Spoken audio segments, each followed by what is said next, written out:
all goes well.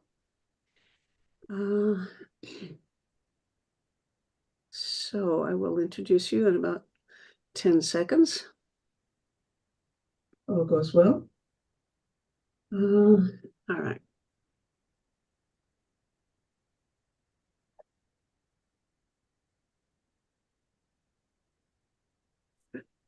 Hi, I'm Meta Spencer. Today, let's talk about decoupling. Now, if you don't know what that means, I'm not really the best person to tell you, but you'll find out pretty quickly anyway. It has to do with a big controversy that's gone on for probably 40 years since the publication of a book back in the 70s about the limits to growth. And the idea is that, we live on a finite planet with finite resources, and we're using them up. And when they're all gone, what are we going to do? Well, more recently, some people have said, don't worry, we can have continued economic growth, which we need, and yet not use up more and more resources, but learn to live on a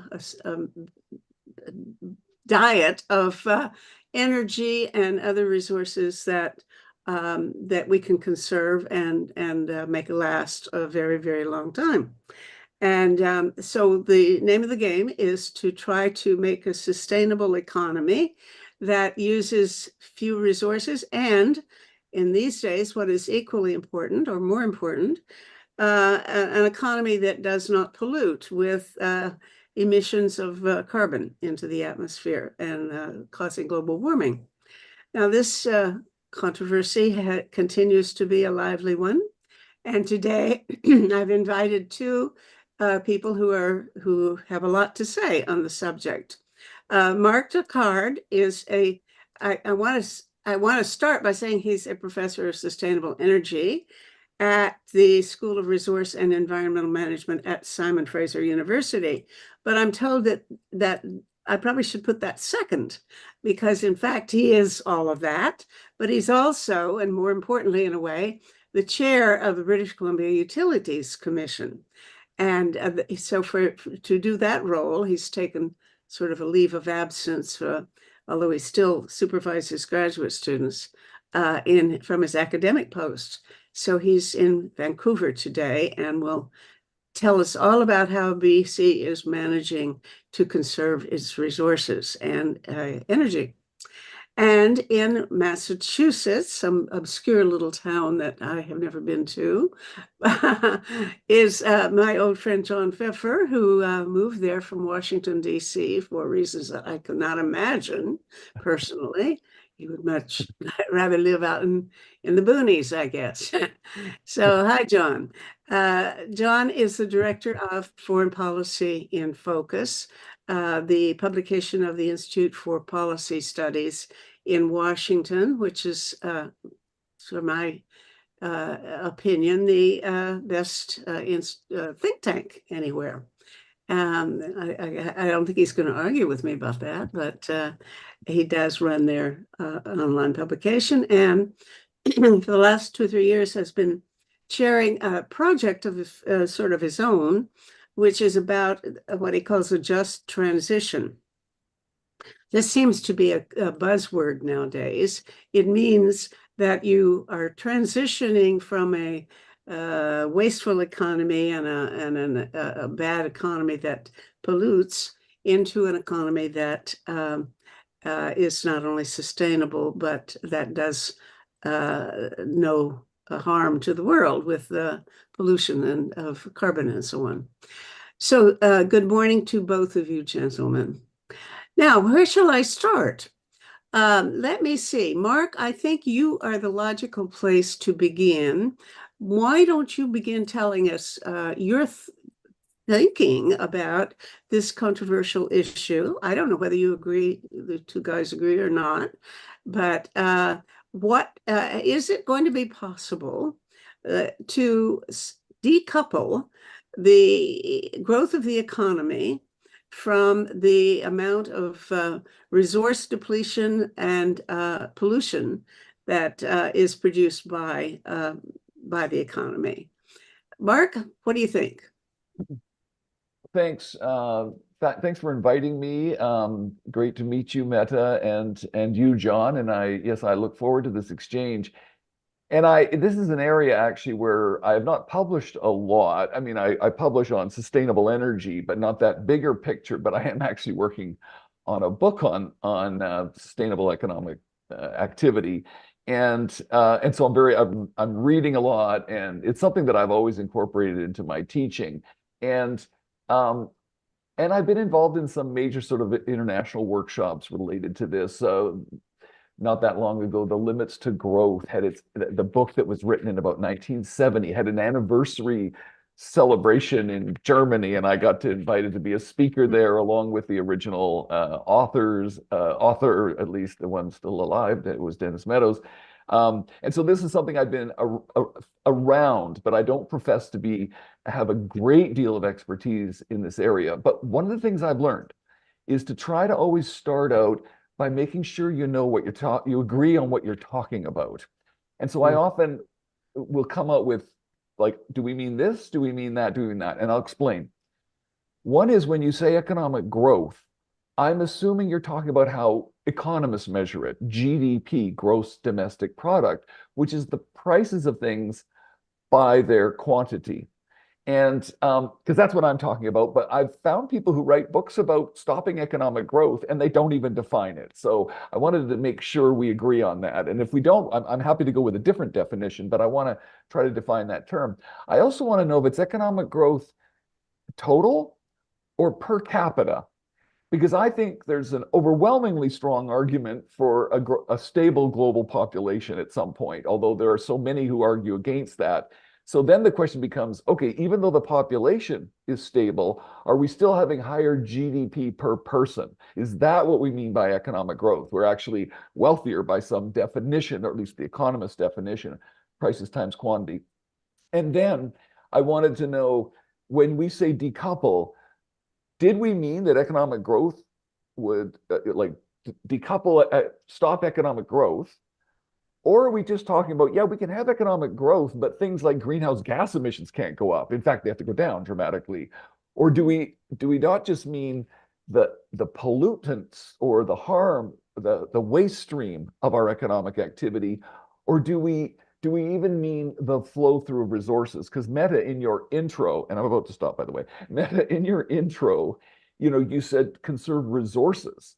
Mhm. And so I'd love to debate that one, because I think we can even have I think there's some argument that we can have a higher throughput of material and energy resources, while still having less harm, on the harm going down. But that's a debating point. So I'll stop there and give others a chance. I just wanted to say that those are the kind of, I'll come when one of us is talking about something, I'll tend to come back and say, wait a minute, are you talking about this kind Mhm. of economic growth or that?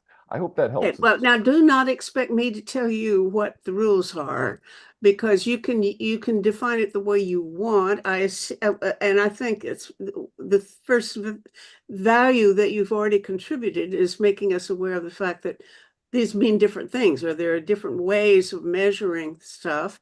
And if we're talking about one thing, don't confuse it with the other thing. So I'm going to let you guys challenge each other if you think anybody's muddying the water. Yeah, and Because I don't want to set rules either. I just wanted to thank you. Yep. okay, good. Okay, John, do you see anything that you want to contest about what he said so far?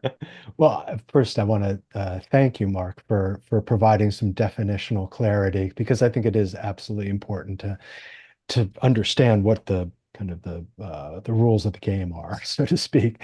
Um, and I'm not an economist, and I've worked on this project, of course, that considers resources and the amount of resources we have and their relationship to growth.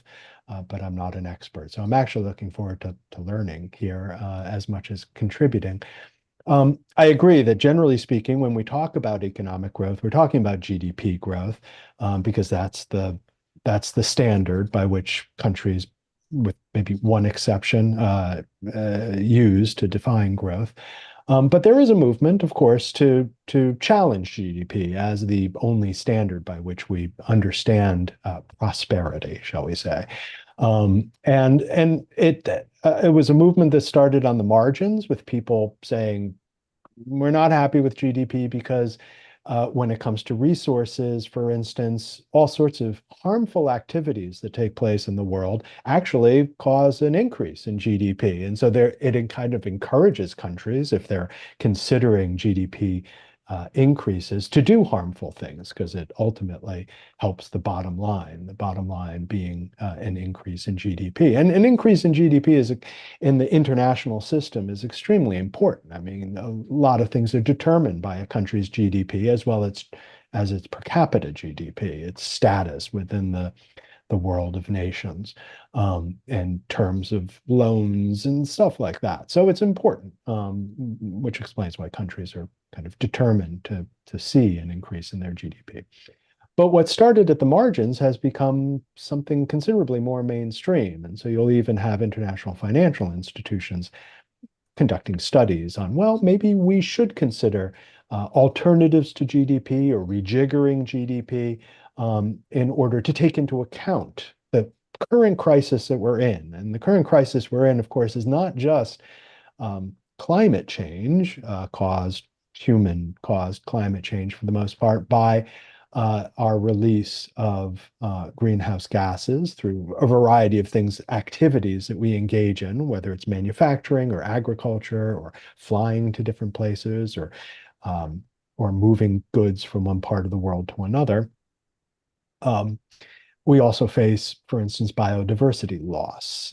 We face, as Meta said, constraints on resources. Of course, for years prior to discussions of climate change, there was concern about peak oil or peak, fossil fuels, that we would have to make this transition, not because of the impact it was having on the environment necessarily, but because we were seeing the potential end of fossil fuels and we'd have to find some kind of substitute.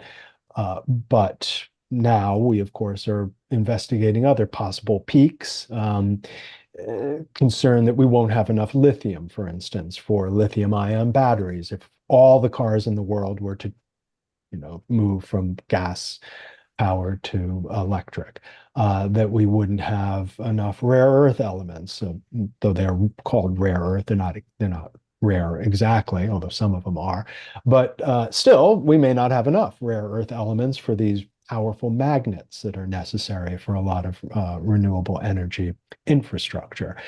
So this concern about peak resources also filters into the conversation of whether we can sustain current levels of growth and according to GDP, and whether that can even increase in a sustainable way. The one last thing I would say in terms of definitional rigor, I suppose, is if we're talking about growth, are we talking about economic growth, whether it's GDP or GDP per capita, for the entire world? In other words, there is considerable discrepancy in GDP, especially between the global north and the global south. So when people are talking about growth and continuing growth, sometimes there's a distinction made between, okay, well, maybe we have grown enough, so to speak, in the global north, and we can put certain brakes on our growth here, and switch maybe to more qualitative growth approaches. But in the global south, folks, obviously, many parts of the global south lacking electricity, running water, all of the kind of perquisites of modern life. Perhaps they can have or be allowed to, permitted within global rules, global economic rules, to grow more, to catch up, to narrow the gap between global north and global south. So that's another kind of feature in this discussion of economic growth. So I'd love to jump in, but Meta, did you want to? No, I'm going to stand back because Okay. you Yep. both, I mean, John has claimed to not be an economist. I can outdo him. I'm definitely an uneconomist. Okay. So I'm standing back and letting you guys figure it all out for me, and then I'll be wiser at the Well, end. I mean, sometimes the best thing to help understand the future of economics, I think, is not to be an economist, but that's another story. One of my sons is an economic professor as well, and we just have lots of fun criticizing economists, to be honest. And so you're not going to see a lot of pushback here. And in fact, I'll just add, I sort of three things popped into my mind as what John went through. The first was, and again, this relates more to my teaching. I teach in a school of resource and environmental management. It's an interdisciplinary school. I'm one of the few economists. There are also ecologists. I've been very lucky, planners. I've been very lucky to be in that program because I've been forced to be interacting with non-economists about questions of sustainability.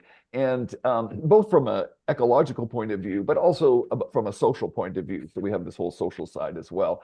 And on that, the first thing that John mentioned about, what's the problem with measuring just price times quantity? And can we find alternatives to that? And since the 1990s, I've been studying and teaching about the alternatives. Again, it's not so as a teacher, a graduate teacher, not. And one claim to fame for Vancouver, where I live, is that a professor at the University of British Columbia who's worked a lot on this, his name is John Hellawell. He's professor emeritus now, but he did time. Who was the person who wrote that book called Bowling Alone, I think, in the United Mm. We're all older. We can't remember names Can't anymore. think of his name either, but we all know who you mean. Okay, so John worked with him for a while and created what's called the happiness index.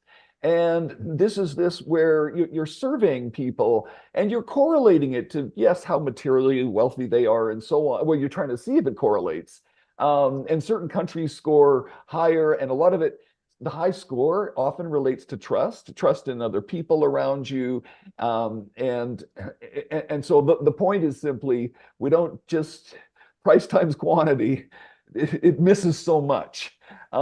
It is important, and I can come to this when we talk about the developing world, because here's the things that you can buy with money, like healthcare, education, housing, security, or to some degree. But anyway, I wanted to bring that up, that I very much appreciate and agree with John's point. And that's an area on its own that we could explore a fair bit. And I've always thought of someone like John Hellawell as a bit of a mentor, and they do this nationally. They come out once a year. You've probably seen it in the media because they rank countries and so on in terms of happiness.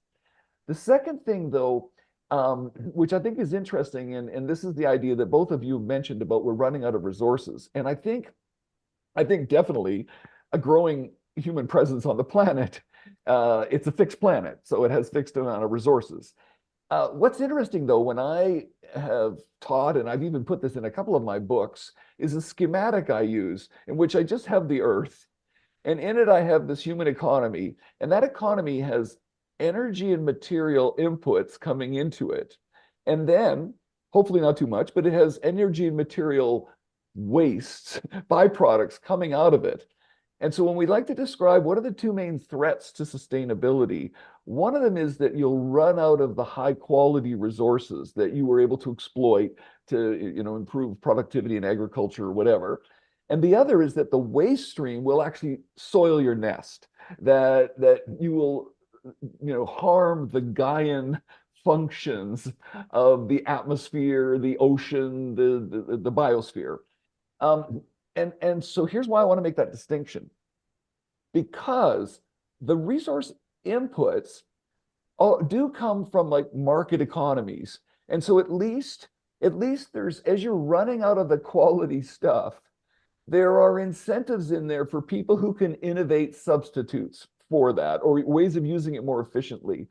And I'm not saying that'll save us from destruction, but at least our market economies work out fairly or have a chance. When it comes to the waste stream, though, it tends to affect unpriced goods, the atmosphere, the ocean, ecosystems, jungles, whatever. And we don't have market mechanisms for that. And so anyway, I just wanted to point out those two aspects of the sustainability challenge. And that's why sometimes we've said, oh, it's peak oil. We're going to run out of oil. I even remember peak natural gas.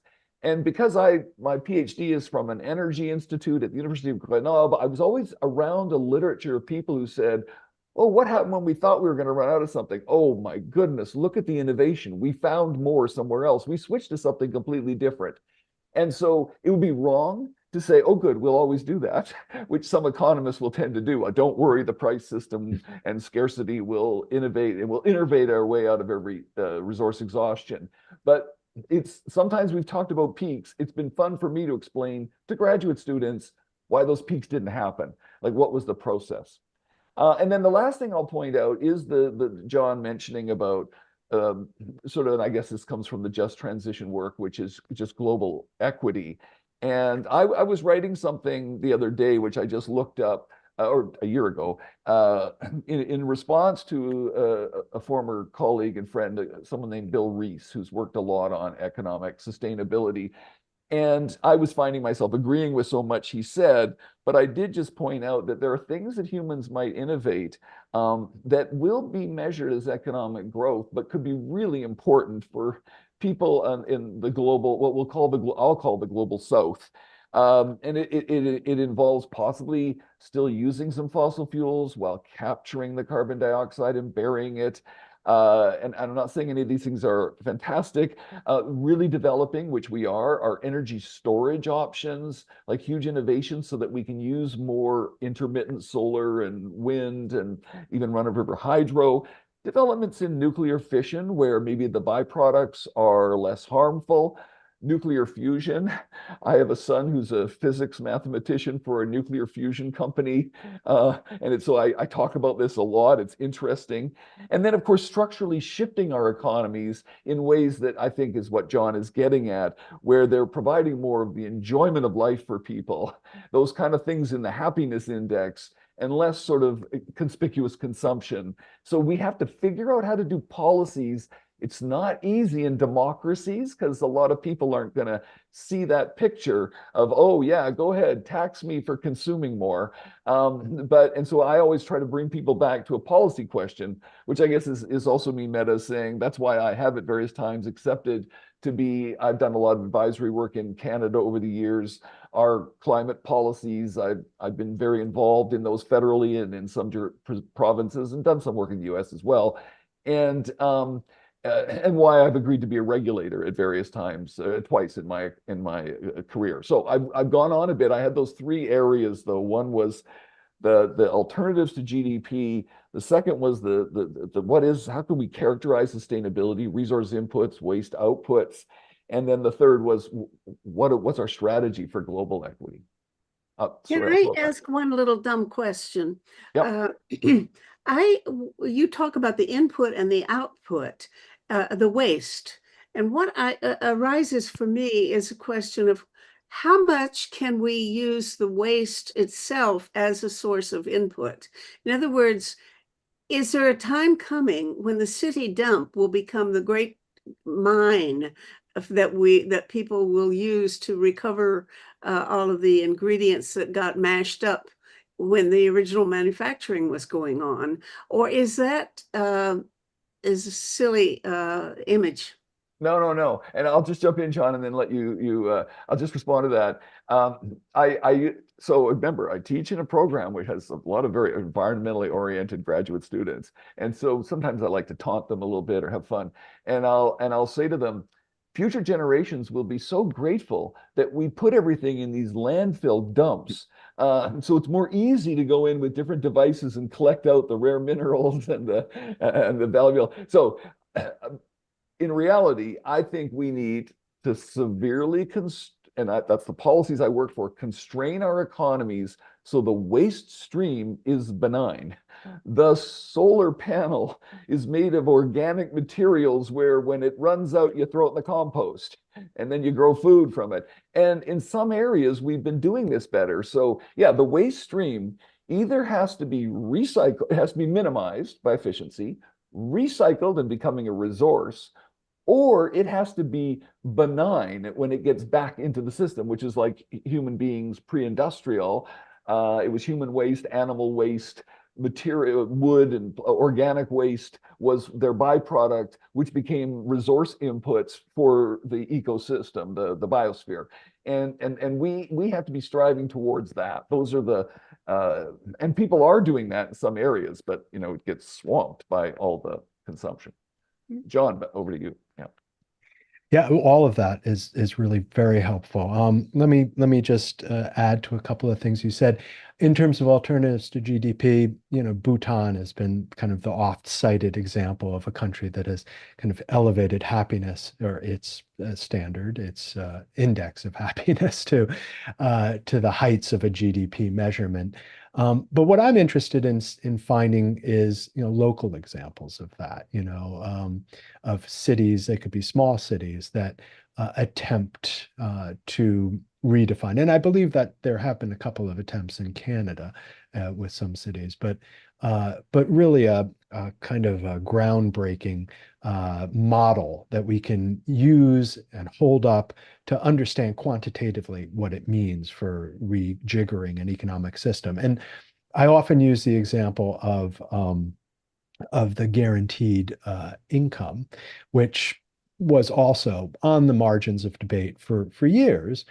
There was an experiment in Canada, which was largely forgotten for decades, but the one that has come to prominence is Stockton, California, where they didn't, it wasn't for the whole city, but for a small segment of the population, they provided a guaranteed income. And what was important about it was that it kind of destroyed certain uh, hypotheses about what would happen when you provide people with money on a guaranteed basis.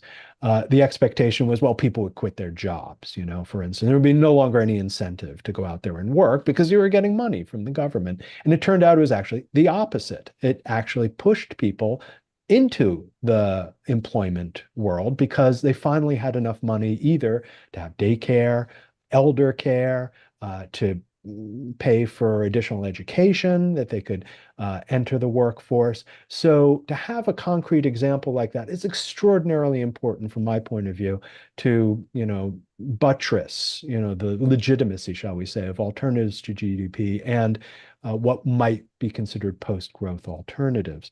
And the question of prices and waste. I mean, one of the things that, one of the pioneering research projects for economists has been kind of understanding the importance of externalities, such as the environment. I mean, for so long, the price of something did not reflect its actual impact or the impact of its manufacture, its impact of its sitting in a dump somewhere on the environment. And that could be pollution, a variety of different ways, but there are other ways of measuring impact. And that was always considered an externality. It wasn't kind of incorporated into the price of whatever plastic doodad you might buy from Amazon. So an interesting question is, well, if we price things quote unquote correctly, I mean, it's hard to know what correct means exactly, but at least incorporating that externality of environmental impact into the original price, and people are actually paying more because they would end up having to pay more for an object, whether it was a car or a book or whatever. That would perhaps reduce consumption because obviously people have a limited amount of money. They can only spend it on certain things. But as you said, it would also perhaps push innovation because, if something is so expensive using current materials and you could find a way of producing it and have less impact on the environment with different materials, well, the market then will invest in that kind of object. For instance, a sodium battery versus a lithium battery. Gee, it would be great if we could have batteries that ran on salt, basically, as opposed to lithium, which I suppose is a kind of salt. But anyway, more normal salt we're familiar with. That would be fabulous. So that's interesting on the question of externality and price. The two other things I just want to raise to throw into the conversation. One is, we our system, our manufacturing system at the moment is built on planned obsolescence. That we necessarily throw these things out after a year, even if they're perfectly good. But frankly, they're not produced to last that long anyway. So even if we do want to hold on to our iPhone because we kind of like our iPhone, we discover, oh, actually, we can't use it any longer because there have been software updates or because the manufacturer of it, the battery inside or whatever, has a certain lifespan and we can't use it for 10 years. We're lucky if we can use it for 2 or 3 years.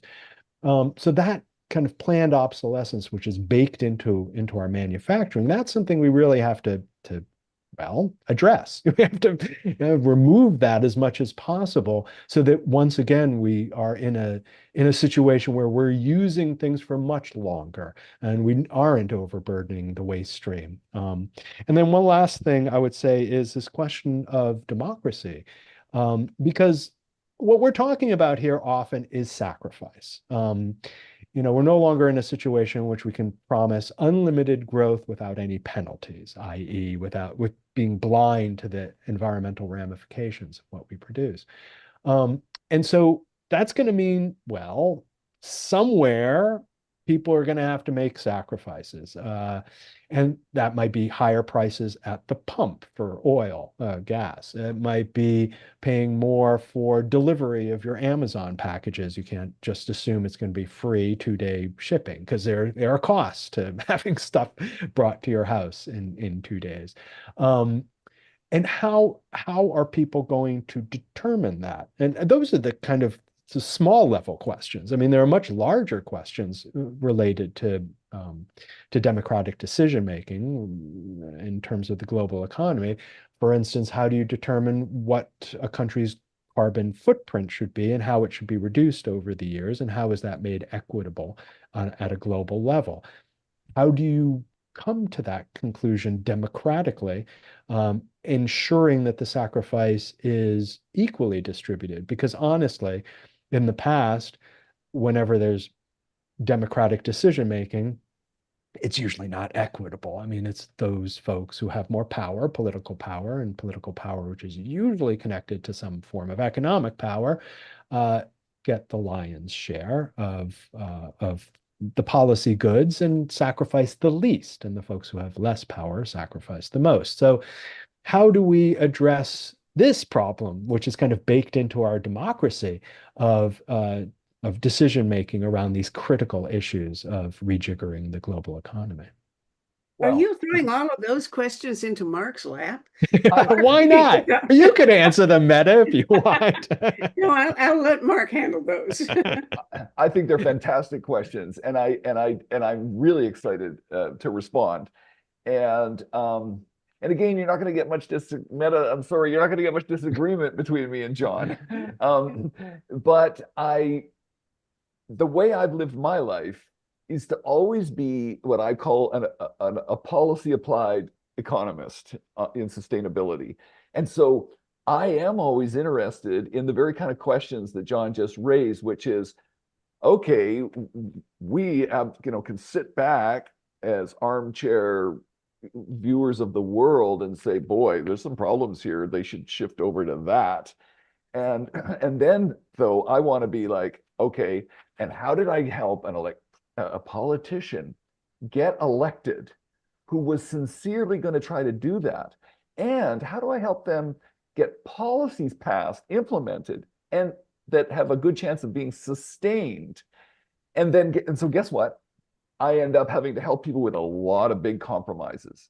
And because it isn't, whether it's a democracy or it's some of the great autocracies we have around the planet now in so many countries, who also do need to worry a little bit about what their populations think.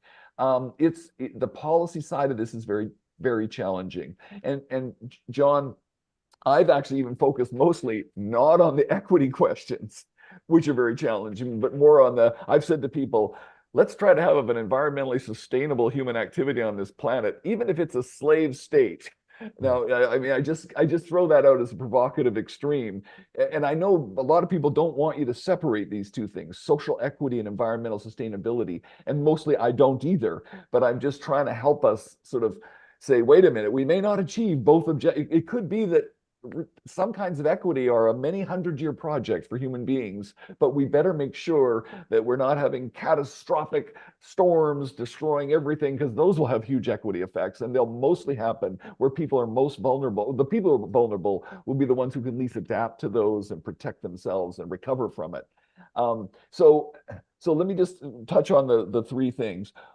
One was your question about guaranteed income. And so I know the term guaranteed income has been out there. Even economists talked about it in the 70s, Milton Friedman. Mhm.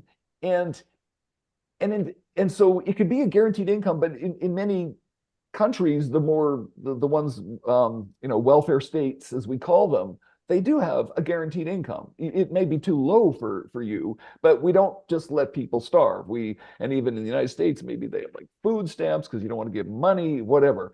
So I know Scandinavia quite well because I was married to a Danish woman for 20 years. And I remember my father-in-law was a surgeon, but he was on the local council, and he'd come back and I'd be visiting him and he'd say, we just had to determine what kind of television sets we were acquiring for the low-income people in the housing projects. Because we don't give them money. We give them a bit of money, but we give them food and we give them this and we give them that. A lot of them have had drug issues and other issues in their lives. So you look at some of the Scandinavian countries, and they have done pretty good in terms of some of the things that you would expect from a guaranteed income: free education, incredibly cheap daycare, supported housing, in efficient buildings where your energy costs, housing developments where you don't need a car. And it goes on and on from that. And those societies have been able to do it. It's been interesting, though, if you look over time, that under democracy, that there is some limit to what they want to do with that guaranteed income. And all of those countries have moved somewhat away from, well, a couple of things, away from their high levels of marginal taxation on people, realizing that we just can't make that fly democratically. Like, they're fairly democratic societies. And another is realizing they have to kind of close their borders a bit because they've made it so well for low income people that there's a lot of people want to go there and have their opportunities. And so yes to societies that try to be more equitable, but there are these policy constraints and challenges to doing that. And so I try to look at who did what. So maybe Stockton's trying to do something, but I think we have really good examples of things that have been going on since the Second World War. And we can kind of guess where they might end up. They don't end up totally equitable, but they're way more equitable than our societies. The second thing was on, putting a price on pollution.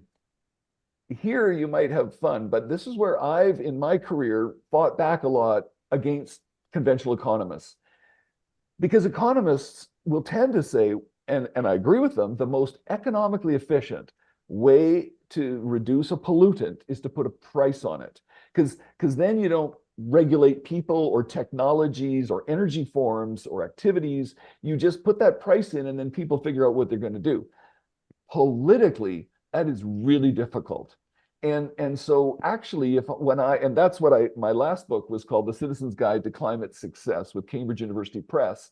And I have a lot in there about what I call flexible regulations. If you look at the jurisdictions that have actually decarbonized in their electricity sector or their building sector, or they're now doing it in their vehicle sector. And we have major success stories now in the world. And they've usually used a price on pollution, but it's only played a minor role, if at all. I could even look at California. I work with modelers there, and we've separated out, okay, they have a zero emission vehicle mandate. They have a low carbon fuel standard, the clean electricity or renewable portfolio or clean electricity regulation. A lot of these policies are actually a kind of regulation, but they're flexible so that they almost act a bit like a price, but they don't put the bullseye on the politicians' back. They don't have this red flag. This is the price on pollution, so that climate insincere politicians can easily use that to get into power and then do nothing or slow walk all this stuff. So it's been interesting to me because I once got involved a little bit with a group that wants to put prices on all pollution, and they're based in Vermont or something like at the law school there, and they do international meetings. And I stopped going because I kept saying a price on pollution is so politically difficult, and there are other ways to do it, and we have examples all around the world. Why are you guys so? It's almost like if you have a hammer, everything look like they want to prices on any kind of pollutant, and so I've tended to say good on you. Work hard if you want, but maybe some of you will join me because British Columbia or Canada, I helped Canada put a zero emission vehicle mandate that was implemented in the last few years. That was a lot of work. A clean fuel standard, a clean electricity regulation that is just coming in, and they're very similar to what you already see in California and in Scandinavian countries. And then the last thing was on planned obsolescence, and I agree with you. That is such a huge challenge. It's funny though, like again, an economist would say, well, consumers just need to do better. And what they pick, don't just go for the cheapest upfront cost of something. It is interesting that there was this period in the late 70s, 80s, and 90s when Japanese cars beat out North American cars because they actually lasted longer and they got this reputation for lasting longer. And I remember being in some conferences and some triumphant economists said, see, there is no planned obsolescence. And I was like, oh, good. We're going to see this everywhere, but we never did. And it's like you and I going to buy something in the store and then, oh my goodness, the one thing is way cheaper. Sometimes it's the only option. And so I don't know how to solve that one. I think it's got to be regulation of some kind, and I don't know how to do that politically. I'll stop there. Yeah, that's really very helpful. I mean, I would add to the Japanese car example, we do see kind of artisanal products that are on the edge of the market. A shoe manufacturer who says, these shoes will last your lifetime. If they don't, you can send them back and we'll replace them. So they provide this kind of replacement guarantee or socks or something like that. But Yep. these are niche markets. The question is, how do you take that into the mainstream? And that raises the larger question of whether the market can be tweaked, and that was my example of kind of bringing in the externalities to change the pricing, or whether that actually is a quixotic effort. And I tend to favor your perspective, which is that's kind of quixotic, at least from a policy point of view, because you can't get this stuff passed, because it's kind of a third rail issue. A politician is going to get zapped when they try to grab hold of it. And that's kind of um, my attitude about pricing more generally, or some of these other policies that are efforts to kind of rein in fossil fuel sector, for instance, like putting a price on carbon, or taxing in increasingly heavy amounts the fossil fuel companies and oil company. Um, on the one hand, let's just take the fossil fuel tax for a moment. On the one hand, it seems eminently sensible. I mean, you want to raise some money. You need money, to address climate change. Why don't you go to where there is a lot of money, especially excess profits? And we know that fossil fuel companies, Shell, et cetera, have made enormous amounts of money. Even in just the last few years, their excess profits have been extraordinary. So, hey, let's just go in there and tax them, get that money, and then use it for a good purpose. Well, that sounds great. And perhaps that could even, I mean, if we were just talking democracy, like a vote, like, yeah, you probably would maybe you could get support for that because you could demonize the fossil fuel companies and people are like, yeah, let's go get them. Of course, that does not take into account the power that fossil fuel companies have, their lobbyists, et cetera, who can kind of short circuit any kind of democratic vote, perhaps, but also the fear that people would have that the price at the pump would go up. And that, as we see in the US elections right now, is an overwhelming concern for the Democrats who want to make sure that people see that they've controlled prices, especially price of gas, and therefore they're doing whatever they can to ensure that the flow of cheap energy continues at least until our election, and then there'll be a period afterwards where they can go after the fossil fuel companies. But another problem with this, of course, is that uh, you're trying to push, for instance, energy companies into some of to put their investments into another branch of their activities. So move the money away from investments into oil exploration and into solar panel production or whatever. I mean, because oil companies have diversified over the years. And so a heavy tax perhaps will push them in that direction. Um, but I'm not sure that that's the best way necessarily of pushing fossil fuel companies in that direction. And second of all, the flow of money that you are using to address climate change, you've now kind of fatally connected that to the success of fossil fuel companies. So God forbid, you should drive these fossil fuel companies out of business because suddenly you no longer be able to tax them.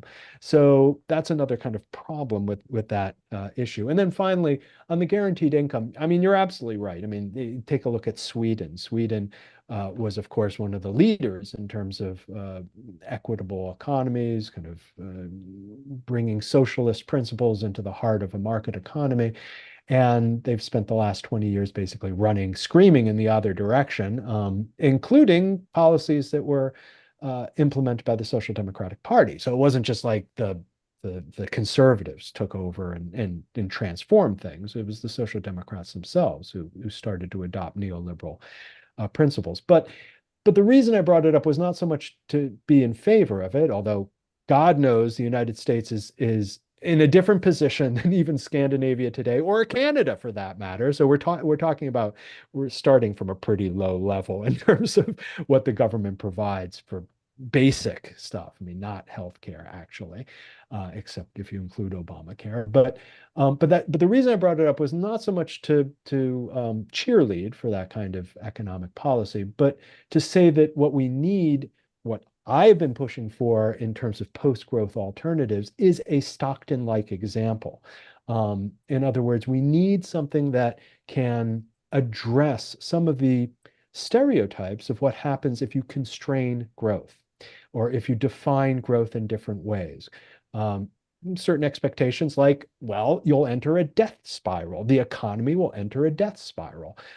If you're not growing, well, we can't even conceive of that. We're talking suddenly you'll become like the Middle Ages, and economies are not growing. If populations aren't growing, then countries contract, and you enter into a kind of nightmare Japan scenario in which your population is declining precipitously and you're losing ground economically, although Japan, frankly, is doing okay economically. But anyway, according to the nightmare scenario, that's what will happen in a degrowth or a post-growth scenario. But it would be useful to find examples or to kind of do basically experiments at a local level, like the Stockton example is an experiment at a local level to address these, to test these hypotheses. If you, for instance, are growing as an economy, but you're growing more in terms of services that are having considerably less malign impact on resources and on the environment. So instead of producing more plastic closet organizers, for instance, plastic widgets of all sorts, you have growth in teachers, and childcare workers, and a variety of services for quote unquote the happiness index or quotient of a society. Will that, if enacted, say, on a local basis, like the Stockton experiment, what impact will that have on economies, on the local economy, according to a variety of different standards, according to a variety of different quantitative and qualitative measures? Um, yeah. Oh, I mean, I'm loving this conversation, John, and it's fun because I mean, you and I think our views are very similar, and we're just kind of trying to struggle at this. Um, But let me go to the last thing you were talking about though, because I'm gonna give you an anecdote, and I know anecdotes are how people, writers, teach stuff. As an academic, we always hate anecdotes because, like, wait a minute, is that generalizable? But I'll give you one, and it's to do with this issue about what happens when you do have a guaranteed income. And and so it's not an area I've studied a lot, so I don't want to pretend anything, but I want to explain why someone in the Midwest United States whose friends work on farms or who's in the oil industry or construction or whatever is going to wonder when some politician tries to get elected in their town to have a guaranteed income from everyone, because they'll be like, well, where'd the guaranteed income come from? Okay, you're going to tax the rest of us and we're going to have a guaranteed income. How's that going to work? So in 1992, so 2 years after the 2 and 3 years after the fall of the Iron Curtain, the International Energy Agency, I'm this economist, they sent me to Hungary to help the Hungary. It had its own, it had a national electricity utility, and they didn't know what to do. Are we going to privatize this, and how are we going to make it more efficient? So they flew me over to Hungary to meet with these people, and then I helped them for the next couple of months. And first thing I did is I tried to look at a system that was similar. And as a Canadian, I realized, okay, the population of Hungary is about the same as the Canadian province of Ontario at the time. And then we produce way more electricity, but that's fine. And then I got there and I started to gather research. And it turned out that Ontario at that time in its whole electricity system had about 8,000 to 9,000 employees. So that's generating electricity, transmitting it, distributing it. Hungary had 45,000 employees. And so it's like, okay, 8,000 versus 45,000. So already right there, you're producing less wealth and value for your society. Those extra 30,000 people could have been doing healthcare or, housing or whatever, but they were in the electricity industry. So I really focused my questions on this, of course, and I'm less like, what was going on? And so here's what I think I learned. And again, it's anecdotal though. The managers would say to me, well, we actually have people who intrinsically love work and they will go to work, and everybody's guaranteed the same income, by the way. And we give a slightly higher income for the educated, the higher technical training, but it's pretty close. And those people tend to go to work because they get self-fulfilled. But we have a whole bunch of other jobs here. We have to clean the place. There are regular things for safety to maintain. There are uncomfortable jobs. You got to go out on the lines and maintain the lines. And so we do change income salaries a little bit for that, but they're all pretty close. And what we find is we have a significant number of people who don't go to work, who just keep calling in sick.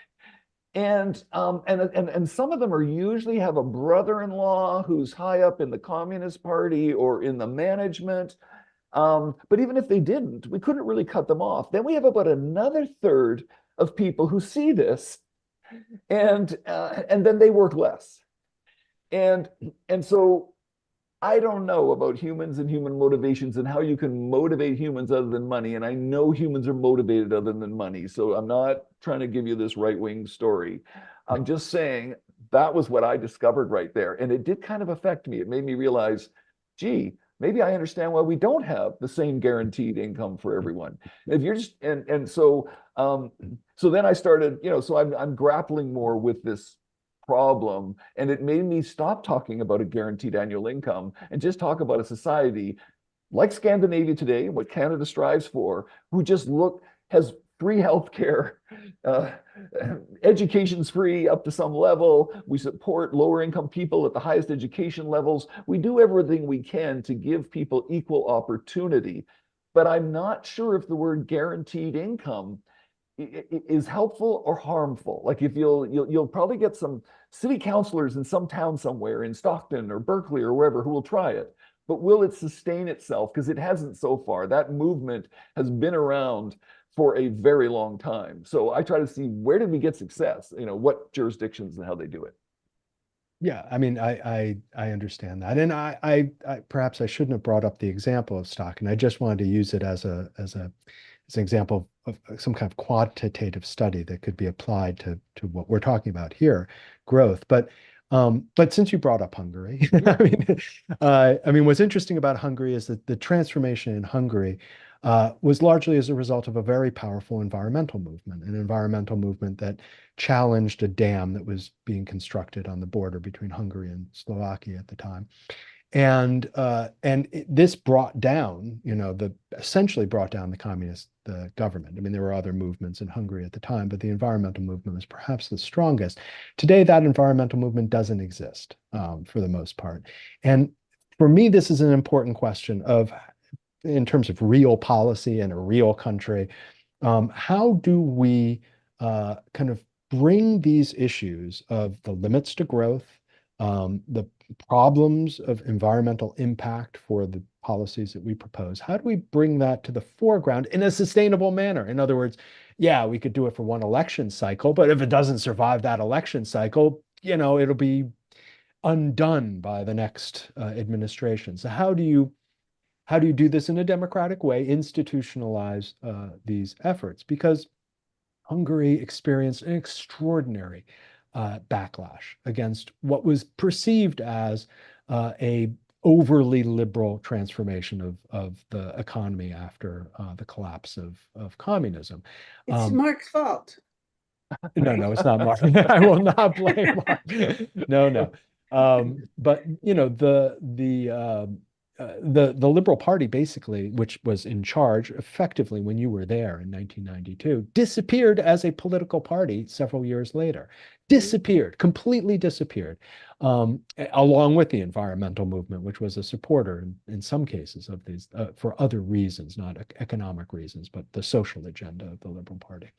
And now what we have in Hungary is a basically far-right populist government that really doesn't care very much about environmental issues whatsoever, but has built its reputation on its anti-liberal politicking. And for me, that's kind of the essential question. We have what maybe you and I, maybe Meta too, agrees, are essential policies that we have to push for because we have a time limit.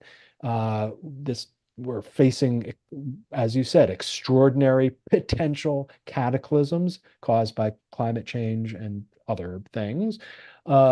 And we have a political structure that perhaps is not that well structured for addressing a catastrophe in the making on the horizon like this. And we have an economy which is kind of pushing us inexorably in that direction, even if there are lots of actors in that economy who see the problem and are proposing any number of fixes for that, but are not having any major impact on either the economy at a national level for the most part, with some exceptions, or Uruguay, maybe Costa Rica. But globally, no.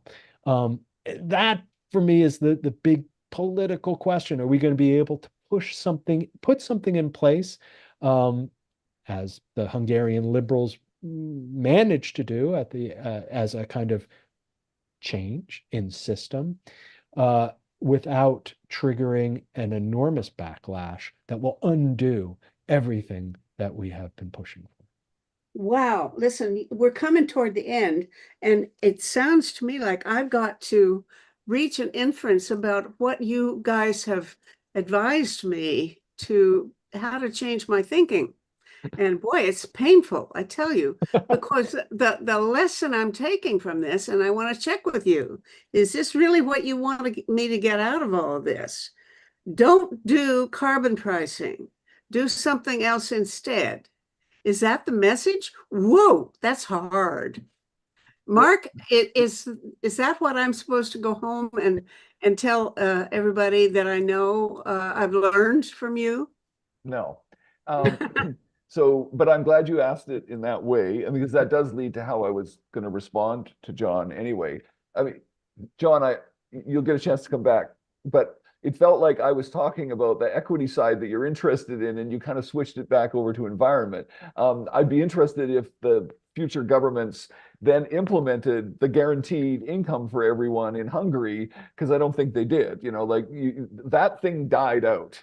That 30, 40-year experiment of guaranteed income for everyone died out in Hungary, and they're back to the system we have. But Well, I'll let I you. would say Okay, go ahead. two quick things on that. One is that they did provide a guaranteed income for members of the ruling party because they effectively reproduced your example with the electric company across the economy, but just for the members of the ruling party. So it's a patronage system. But if we want to look at Poland, a neighboring country that had a similar kind of backlash against liberalism, they actually did, the ruling Law and Justice Party did implement something like a guaranteed basic income. But it was for specific sectors of the economy. It was for young people who were suffering, but also for families because they wanted to encourage birth rates. So, I mean, they were politically motivated, guaranteed basic income. That could never be associated with communism or socialism, but were associated more with, say, the nationalist objectives of the ruling party. Sure.